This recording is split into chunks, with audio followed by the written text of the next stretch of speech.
편지 같은 형식으로 예. 네, 이해하시면 될 것 같은데요. 읽어드릴게요. 아무래도 남자들 사이에서 커밍아웃 하기가 더 힘들잖아요. 저도 그걸 알아서 아빠가 처음 선뜻 주변에 커밍아웃 하지 못하는 게 이해는 됐는데 요즘은 열심히 커밍아웃 하고 다니시니 대견하기도 하고 기쁘네요. 진짜 무슨 사회운동가 집안이 된 것 같아요. 크크. 아빠도 그 과정을 겪어봐서 아시겠지만 아빠 친구들이 커밍 뒤로 그 얘기를 안 하는 건 성소수자에 대해 모르니까 괜히 말 꺼냈다가 실수할까봐 망설이는 거라고 생각해요. 이미 커밍아웃 하셨다면 아빠가 편히 계속 말 꺼내면서 알려주다 보면 친구들도 어떻게 편하게 대할지 감을 잡지 않을까 싶네요. 뒤늦게 행사가 100명 넘게 모이는 큰 행사인 걸 알고 깜짝 놀랐습니다. 그렇게 큰 행사에 나서다니 멋져요. 제 커밍 전 시절을 돌이켜보면 아빠가 그렇게 나서주는 걸 본 부모님과의 커밍아웃 문제가 해결되지 않은 다른 당사자 친구들한테 큰 힘이 될 겁니다. 그걸 생각하니 정말 기뻐요. 본인도 항상 잘 아시는 것 같지만 별일 아닌 게 절대 아닌 대단한 일을 하고 있다는 거 아시죠? 멋진 아빠 멀리서도 화이팅입니다. 네. 이런 메시지 보냈을 거라고 예측하셨어요? 아니요, 몰랐습니다. 예. 근데 여기 써 있는 말들이 맞나요, 일단? 그러니까 친구분들께서 예, 예. 그러니까 일단 친구분들하고 그런 거 다 이미 나누고 계신 거죠? 커밍아웃을 하신 거죠? 예. 최근 들어 한두 달 사이에 한두 달 사이에 있었던. 네. 이거 적극적으로 알려야겠다라고 결심하신 어떤 계기가 있나요? 처음엔 술김에 시작한 거죠. 친구분들의 첫 반응은? 굉장히 놀라고, 그러니까 첫 반응은 조용해졌습니다. 네. 그러니까 6명이 앉아서 이제 술을 먹는 자리였는데, 얘가 이제 제가 커밍아웃을 의도했던 게 아니고요. 제가 나가고 있는 그 친구들 모임이 매달 2번째 토요일 날 등산을 가는 모임이거든요. 네. 제가 이제 매번 나가다가 매달 2번째 토요일 날 부모 모임이 있거든요. 그래서 이제 한 1년을 제가 못 나갔죠.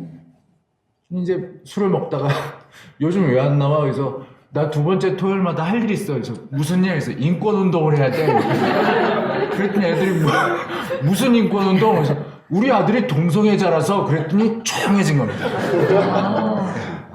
근데 조용하면서 왜?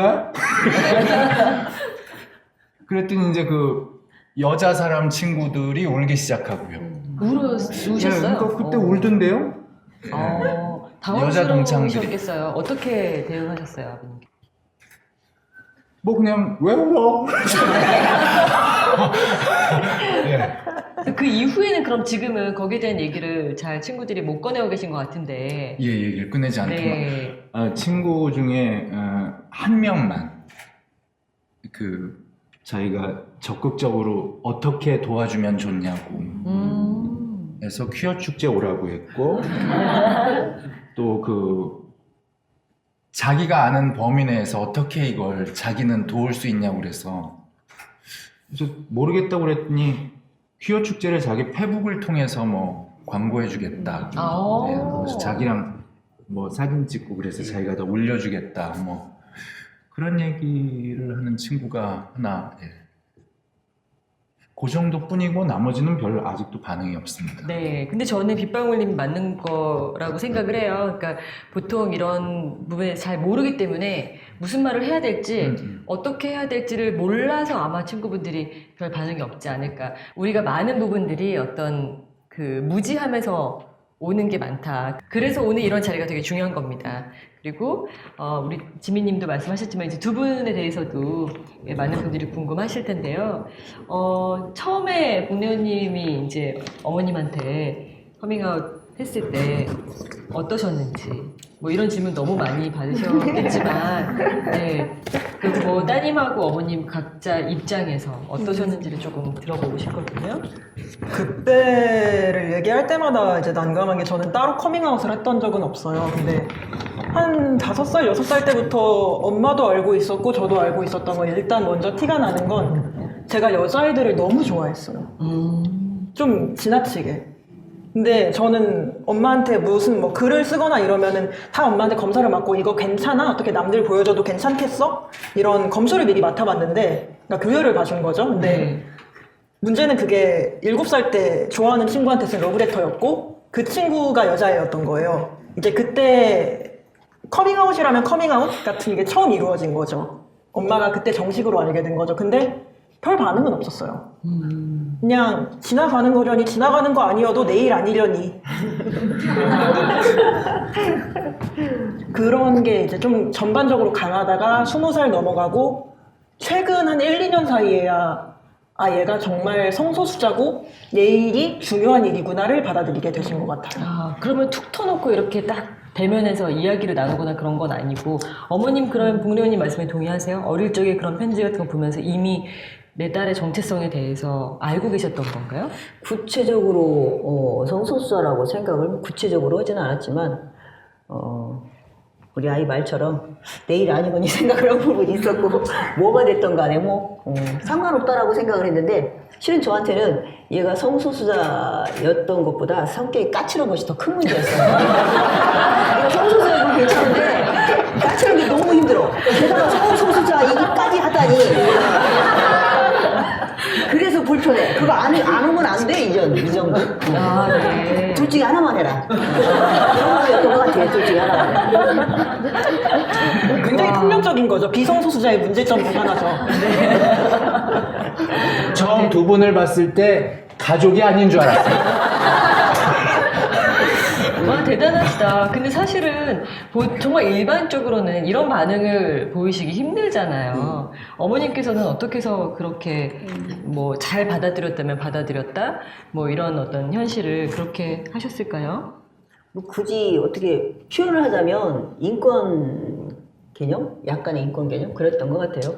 뭐 세상에 왼손잡이도 있고, 원튼 원하지 않든 장애도 있을 수 있고, 유색인종도 있고.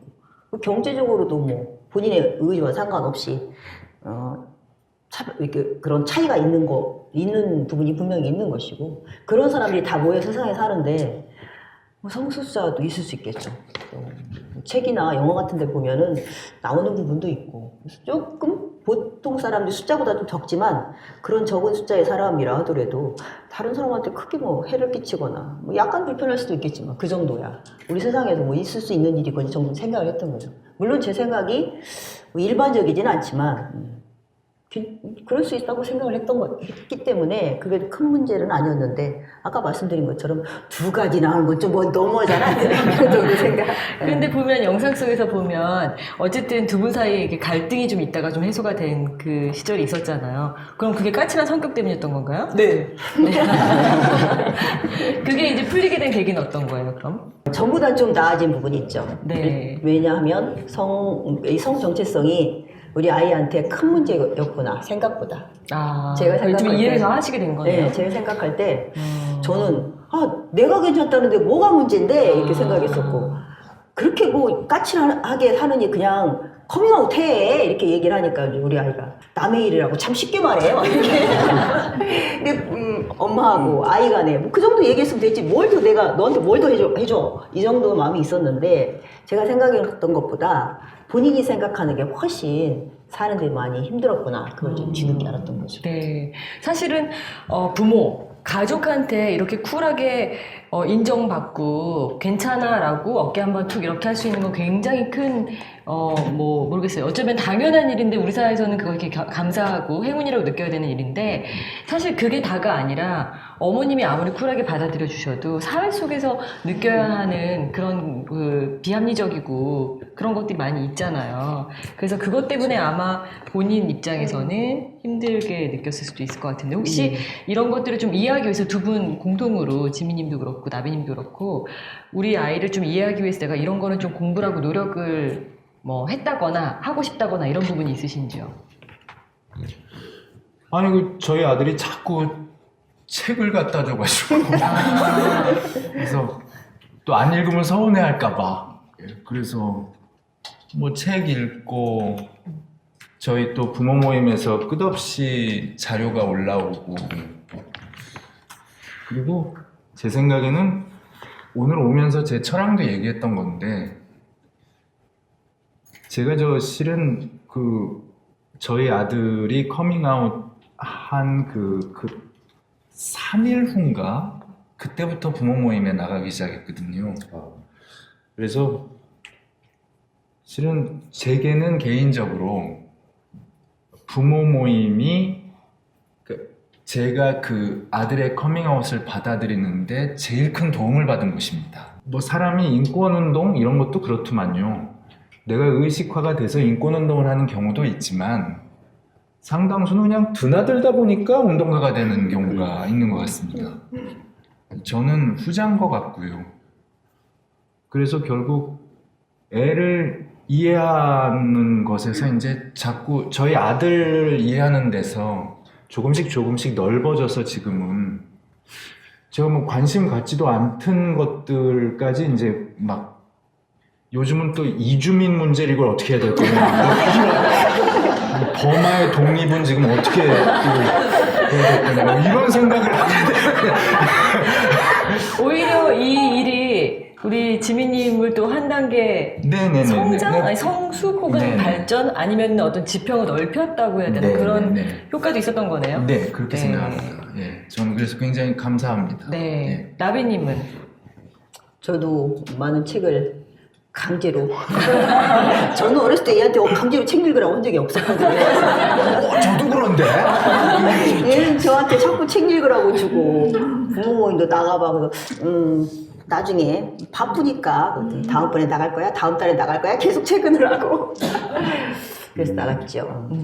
그래서 모임도 가시고 혹시 복리호님의 친구분들도 같이 만나시고 이런 교류도 있으신가요? 네, 아니면, 제가 학교에서 성소수자 동아리를 하거든요. 네. 모임을 하고 있는데 거기서 이제 같이 제일 친한 친구들, 거기 서로 존댓말을 쓰긴 하지만 어쨌든 가장 친한 친구들을 언제 한번 만나서 엄마가 직장인 좋은 게 뭐냐, 밥을 사줘라.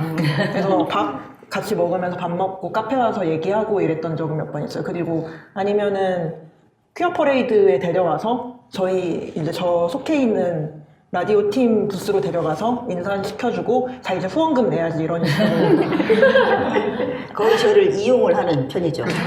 돈을 내라, 모임을 가라, 그리고 뭐 행사를 하면 쫓아다니면서 좀 일을 좀 해라 이렇게.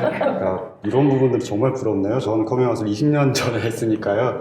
그때는 부모님 모임이라는 것 자체가 없고 대학교 성소수자 모임도 거의 드물 때예요. 94년 이때니까.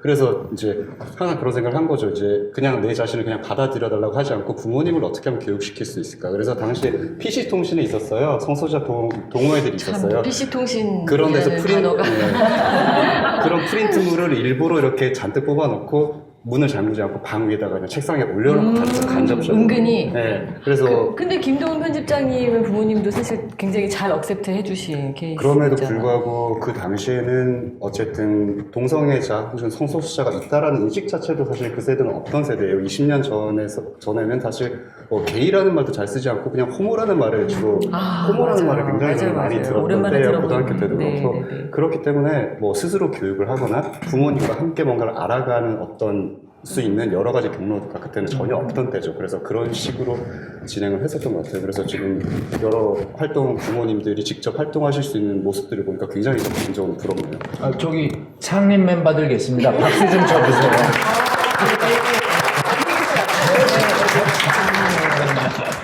잘 오셨습니다. 네. 저도 이쪽 엉덩이가 무겁나? 이쪽으로만 돌아가. 저도 계속 한쪽으로 돌아가고 있어요.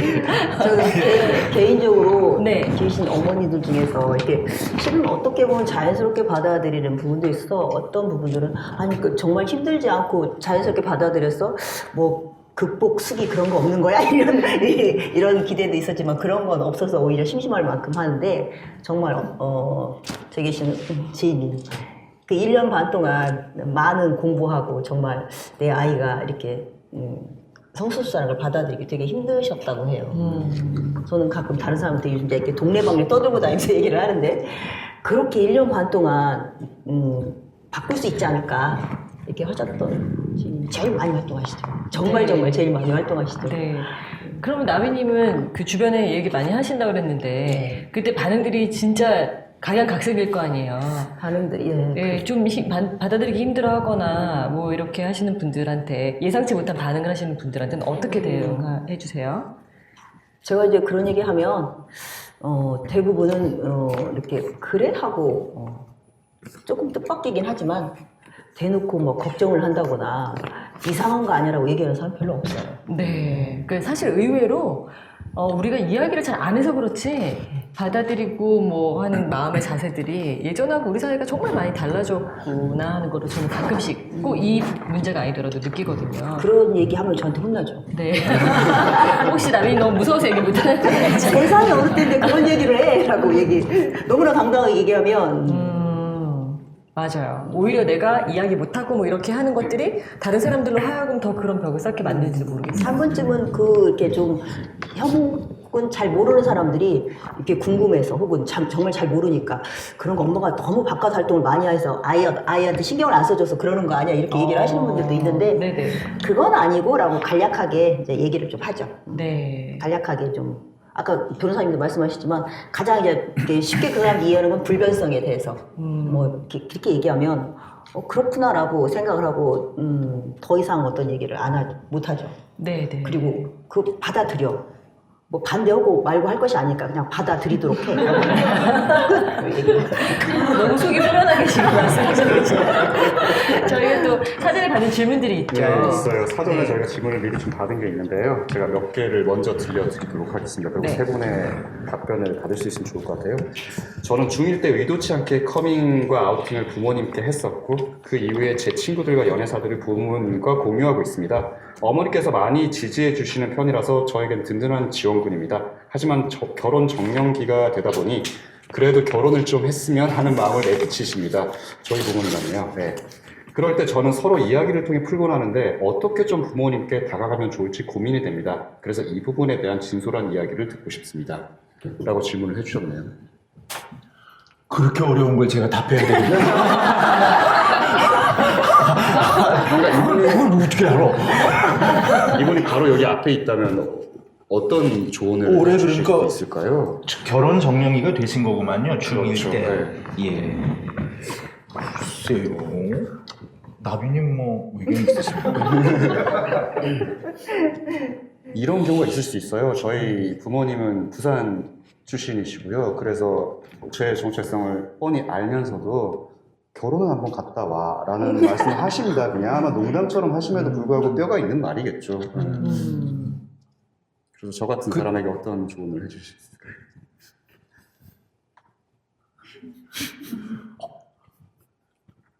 제가 답하는 겁니까?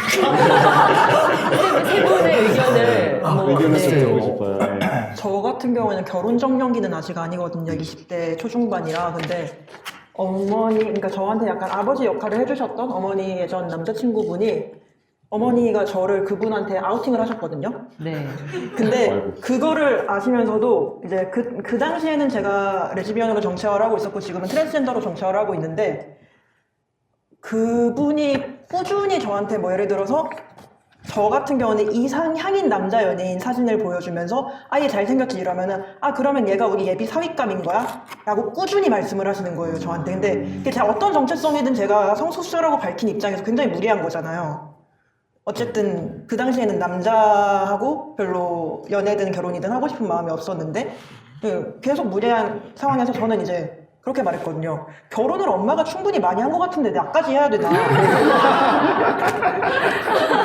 오히려 그런 식으로 가야 되는 것 같아요. 그러니까 처음에는 왜 결혼인지 결혼에도 여러 가지 이유가 있잖아요. 법적으로 제도화된 보장을 받을 수 있는 그 사람이 있어야 한다. 혹은 뭐 대출을 싸게 받아야 한다. 집을 사는데 아니면은 뭐 후대를 이어야 된다 이런 게 있을 수 있는데 후대를 이어야 한다는 거면 이제 생각을 버리시라고 확고하게 말씀을 드려야 할 것 같고 그 생각이 얼마나 시대에 뒤떨어진 것인지를 최대한 가르쳐 드려야 할 것 같고 보장될 수 있는 파트너가 필요한 것이라면 이거는 정말 같이 법을 바꾸자고 그거야말로 진지하게 이야기를 하면서 나를 도와줘서 나랑 같이 우리 그럼 뜻이 같은 거니까 나도 언젠가 누군가가 보장받고 싶다 그러면은 나를 도와달라고 말씀드리면 될 것 같아요. 멋진 오히려 답변이네요. 부모님한테 네. 그런 논리로 설득을 하자. 네. 어떻게 말하든 부모님이 상처받지 않을 수는 없으니까요. 그건 부모님의 몫이죠. 어떻게 얘기를 하든 상처받지 않고 부모님이 상처받지 않고 부모님 생각을 바꿀 수는 없을 것 같아요. 그러니까 감수를 하고 얘기를 해야겠죠. 네. 그래서 근데 예. 그렇게 부모님이 생각하시는 걸 일단 당연하다고 좀 받아들이는 게 선행이 돼야 서로 대화가 되지. 제가 저 부모 모임에서 당사자 친구분들 커밍아웃에 대해 고민하실 때 제가 매번 제 입장에서 그냥 조언이랍시고 드리는 말씀은, 제가 이제 지난 1년간 들었던 커밍아웃 사례를 모두 종합할 때 결코 팬시한 커밍아웃은 없더라. 그러니까 모두 다 굉장히 여러 가지 개별적으로 난관을 다 극복해 가는 거니까 이 경우도 뭐 그 경우겠죠. 그러니까 너무 돌아갔는데. 뭐 아버지 어머니가 그렇게 생각하시는 건 당연하다. 하지만 나 안 된다. 그러니까 뭐 어떻게 계속 기다려 보시려면 기다리시라. 하지만 결국 못 보실 거다. 하지만 얼마나 속상하시겠냐. 뭐 이런 식으로. 그러니까 사람에 대해서는 유연하게, 문제에 대해서는 엄격하게 구분지어 얘기하는 태도가 뭐 이땐 필요할 것 같습니다. 뭐 부모한테 그렇게 적응한다는 게 힘든 일이겠지만, 예. 네. 그러니까 사람에 대해 유연하게 대한다고 해서 해결할 수 없는 문제에 가능성을 비치는 것 또한 굉장히 문제겠죠.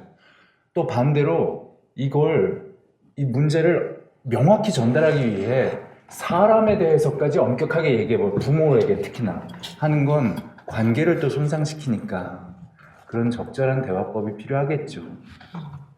라고 말은 하지만 어떻게 해야 될지 모르겠습니다.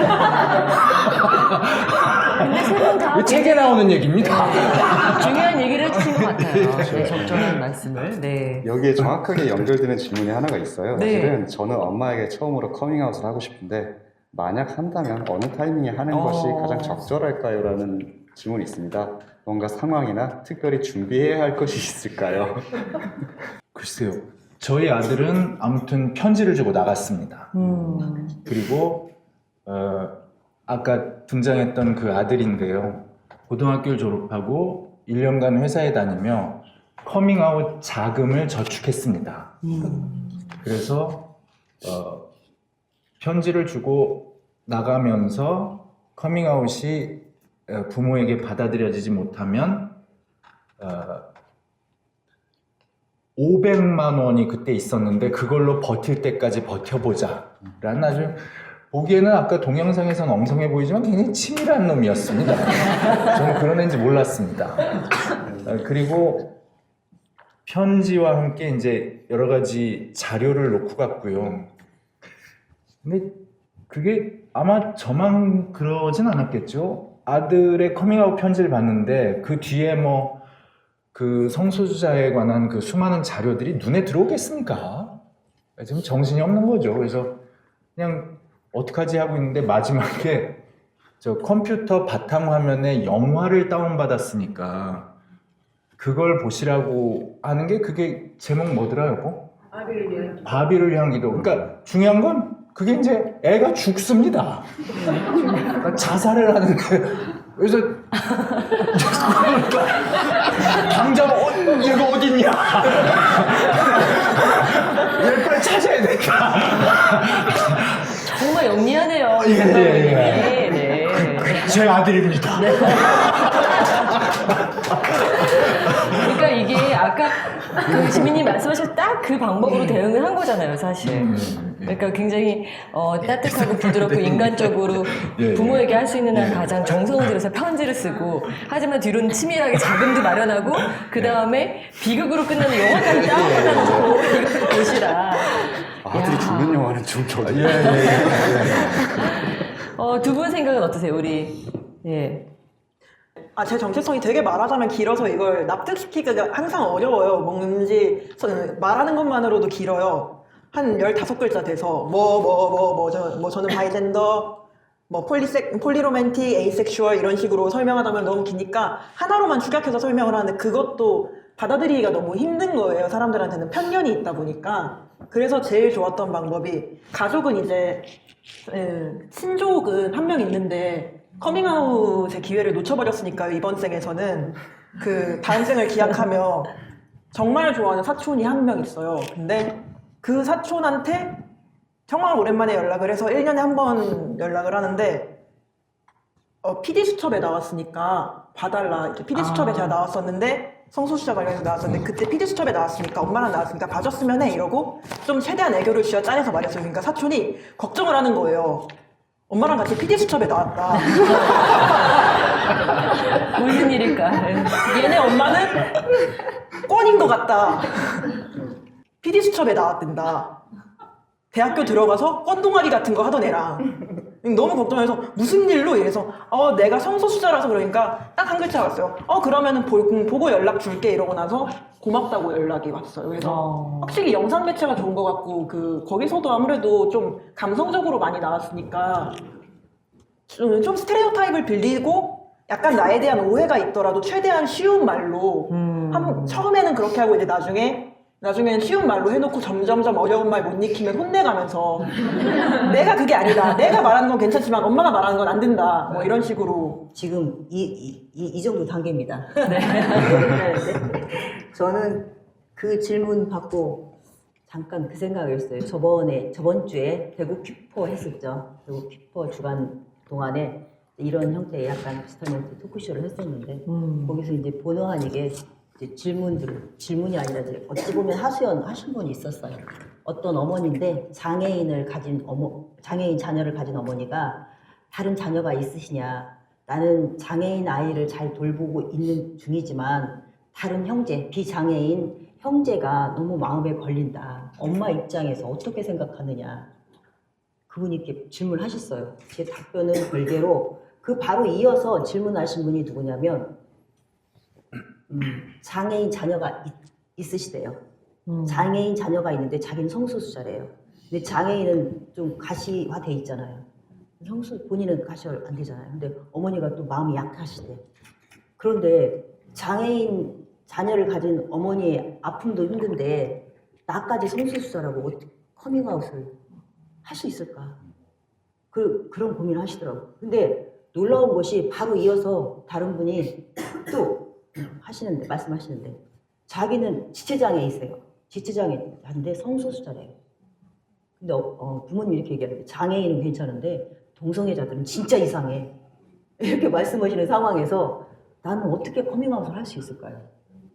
연달아 사람이 세 분이 말씀을 하시더라고요. 그러면 그분들은 커밍아웃을 언제쯤 하면 부모님이 잘 받아들일 수 있을까? 그 생각이 좀 많이 들더라고요. 언제가 가장 좋을 때인가? 부모님이 가장 상처받지 않고 할 수 있을 때가 과연 어느 때일까? 저는 그런 생각이 들더라고요. 부모님이 상처받지 않고 제가 커밍아웃을 하면 부모님 상처받지 않으시겠어요? 가장 적을 때가 언젠가요? 이거 알 수 없잖아요.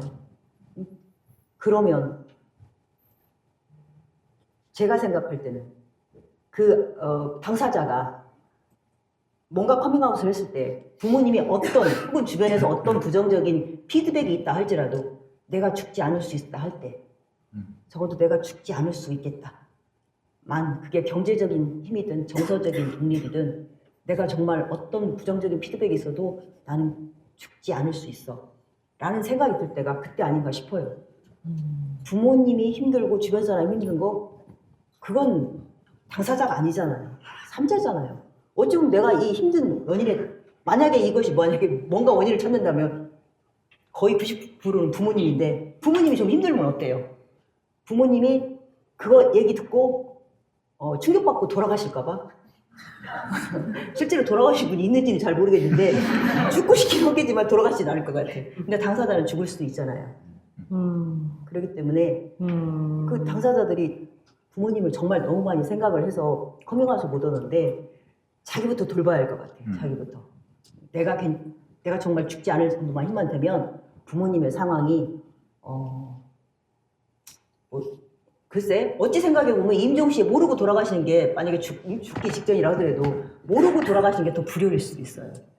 부모님의 상황보다도 자기 상황이 정말 아까 얘기했던 대로 그렇게 정말 최악만 아니면 커밍아웃을 하고 그 다음에 생기는 문제는 이제 그 다음에 생각을 하는 게 낫지 않을까 그런 생각이 들더라고요. 실제로 부모 모임을 하면 제일 많이 받는 질문입니다.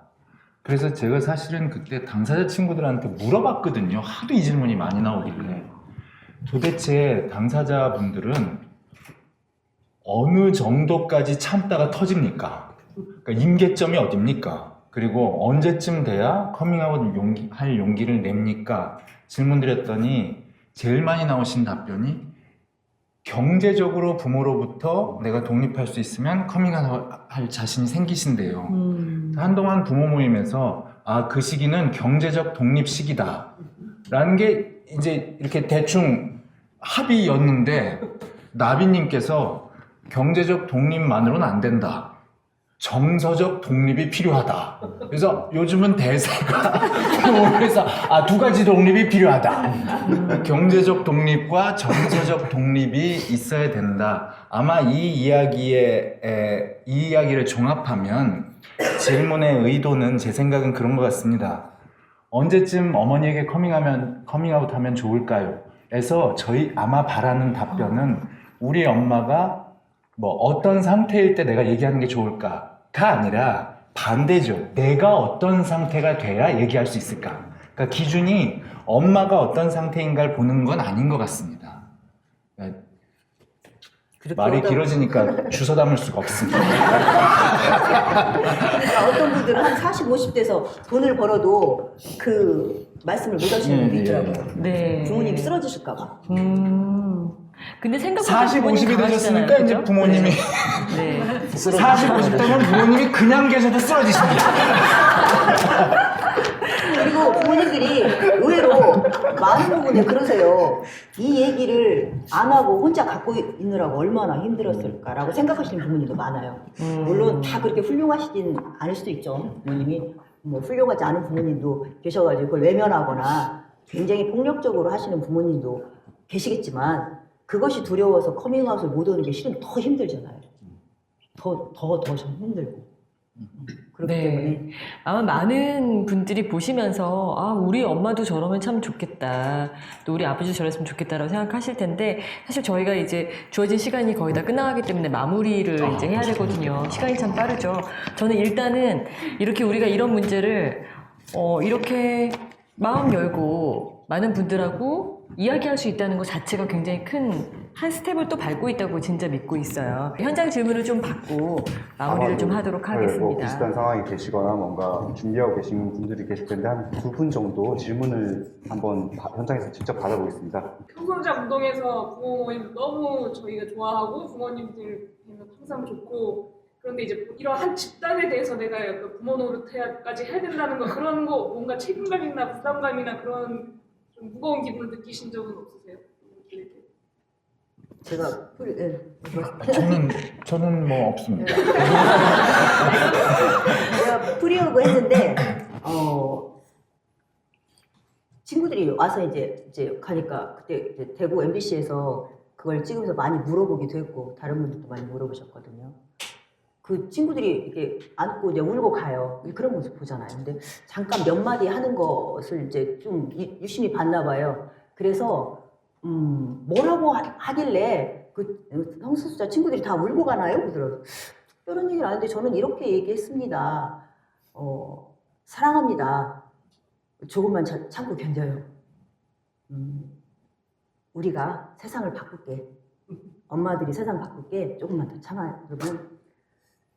그러고 그렇게 얘기해요. 그러니까 찍으시는 분들이 정말 그 얘기 듣고 울겠네요. 하는데 제가 얘기는 그렇게 했지만 실은 그 얘기 하기 이전에 이미 이제 오면서 서로 이렇게 하죠. 저거 하고 나서 느꼈어요. 처음에 저거 할 때 얼마나 이 친구들이 힘들었을까 그런 생각도 있지만 그거 아니라 힘든 것도 힘든 거겠죠. 근데 그냥 존재 자체만으로 나 여기 있어요 하는 그런 느낌 같아요. 친구들이. 나 여기 있어요.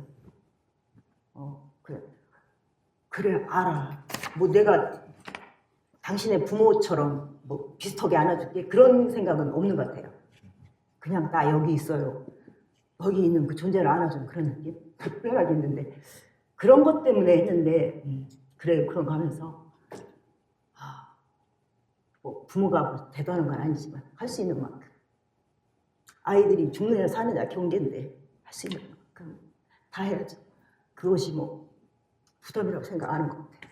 다른 엄마도 그러겠죠. 박수 한번 주세요. 분명 뭔가 지금 이렇게 울컥하시는 거 보면 쉬운 일이 아닙니다. 여기 오신 것도 이렇게 안아주시는 거 진심으로 굉장히 많은 용기가 또 필요한 일이고 힘이 필요한 일이기 때문에 나비님 같은 분들이 점점 더 많아져서 좀 힘을 같이 좀 이렇게 덜어서 서로 들면 얼마나 좋을까 그런 생각이 또 들고요. 뒤에 또 한 분 손 드셨었는데 네. 저는 학교에서 아이들을 가르치고 있는데요. 아이들이 와서 저한테 진짜 힘들게라도 아니면 아이들 사이에서 어려움을 당하고 있을 때라면 당사자 입장에서나 아니면 부모님 입장에서 학교에서 우리 담임이 아니면 어느 선생님이 이렇게 해주면 좋겠다라고 생각하시는 게 있는지 궁금해요. 저 같은 경우에는 PD 수첩 나오고 딱 2명한테 연락을 했어요. 한 명이 사촌이었고 한 명이 저 아직까지 지금 제가 24인데 아직까지도 연락하고 있는 초등학교 4학년 때 담임 선생님이거든요. 제가 그 선생님을 정말 좋아하는데 커밍아웃을 아직까지 못한 이유가 딱 하나예요. 그 선생님이 정말 신실하신 크리스천이세요. 정말 많이 좋아하는데 용기가 안 나는 거예요.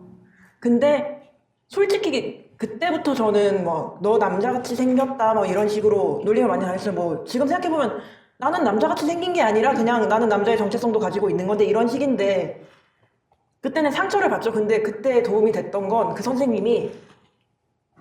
선생님이 물론 그런 말씀도 하셨어요. 얘는 여자인데 그렇게 놀리면 안 돼 이런 말씀도 하셨지만 그런 식으로 놀리는 게 잘못된 거라고 애들을 제지시켜 주셨거든요. 그런 식으로 폭력을 가하는 게 잘못된 거라고. 그리고 그 선생님은 저에게 인간적인 신뢰를 보여주셨기 때문에 커밍아웃을 할 용기도 어쨌든 제가 난 거잖아요. 그렇기 때문에 선생님한테 솔직히 학생으로서 성소수자 당사자로서 바라는 거는 내가 이 선생님에게 믿고 말할 수 있다는 그 성소수자라는 카테고리에서의 신뢰와 인간적인 신뢰 두 가지가 있고요. 물론 인간적인 신뢰는 선생님들이 학생이 너무 많다 보니까 힘드실 수도 있겠지만 성소수자 이슈에 대해서 이 선생님이 나를 내치지 않을 거라는 그런 발언을 꾸준히 해주시는 것 그게 꽤 많이 저희에게 안심이 돼요.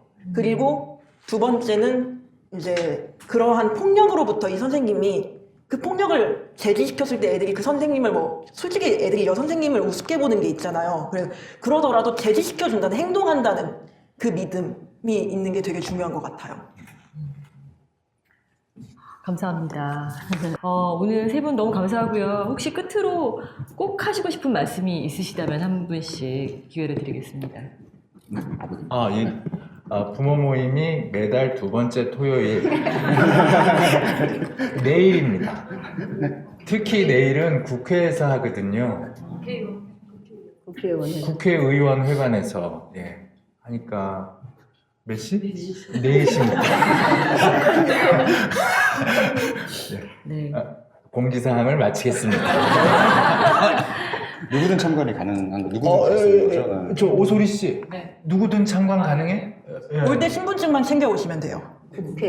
국회를 들어가야 되니까. 신분증 이름은 신분증이구나. 나 신분증 없는데.